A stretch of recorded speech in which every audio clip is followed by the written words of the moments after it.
Hello, my name is John, and today we'll be reading The Greatest Libel Since the Blood Libel by Dennis Prager on Townhall, posted October 3rd, 2017.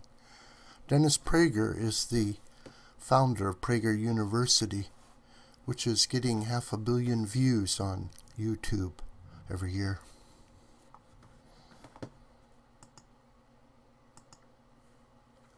The most infamous libel in history is the one known as the blood libel.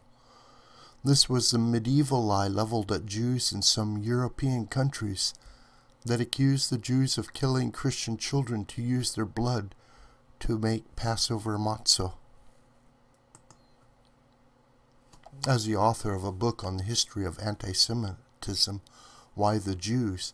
The Reason for Anti-Semitism, having taught Jewish history at the college level, and as a committed Jew who has devoted great efforts to combating anti-Semitism, I do not easily compare anything to the blood libel.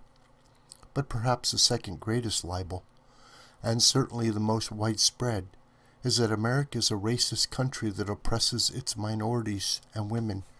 We can call it the American libel. Now I hasten to add that no one is being tortured to death as a result of this libel, as Jews were because of the blood libel, and of course no communities are being slaughtered as Jews were. But the American libel should be regarded as one of the great libels of history. That America today oppresses minorities and women is as far from the truth as was Jews using Christian blood for matzah. Indeed, no country in the world is so accepting of minorities as fellow citizens as Americans. A third-generation German of Turkish descent is still regarded by most Germans as Turkish. But a first-generation Turkish or Nigerian or Chinese immigrant to America is regarded simply as one more American. American Jews should be the first to denounce the American libel. No country in history has ever been as welcoming, accepting, and honoring of Jews as America. American Jews are a living refutation of the American libel. Did America oppress minorities? Of course it did. But the people engaged in the American libel claim that America oppresses minorities and even women today. Take, for example, this morally odious statement issued last week by the San Francisco 49ers NFL team.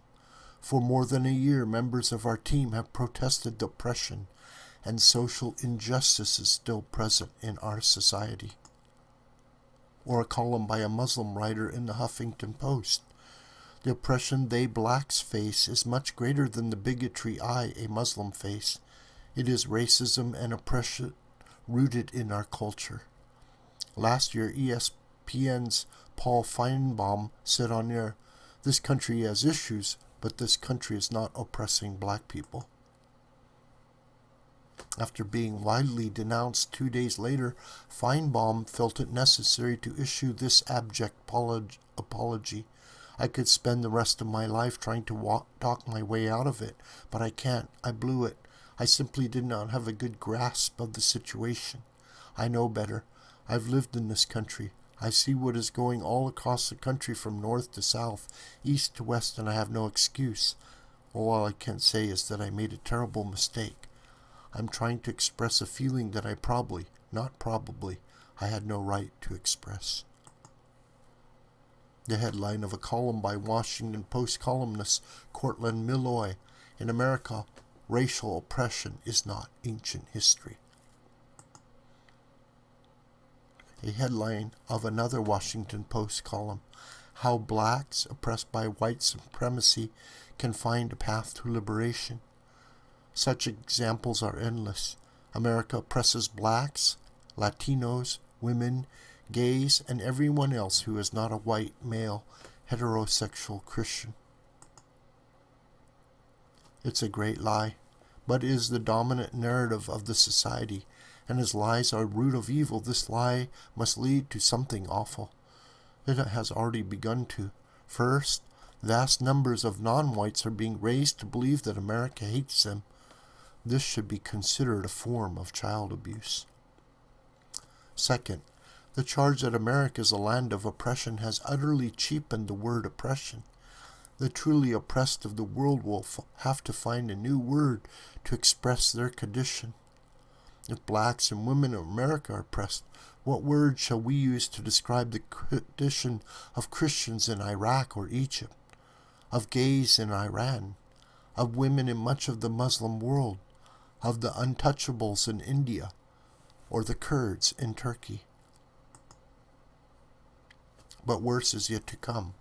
The Jews survived the blood libel, but America may not survive the American libel.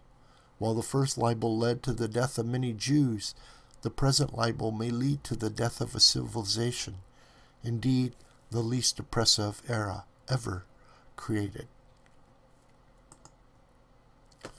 This video is a production of the School of the White Crane. My name is John Brooker, and you could reach me through commentary on this video or my Gmail listed here.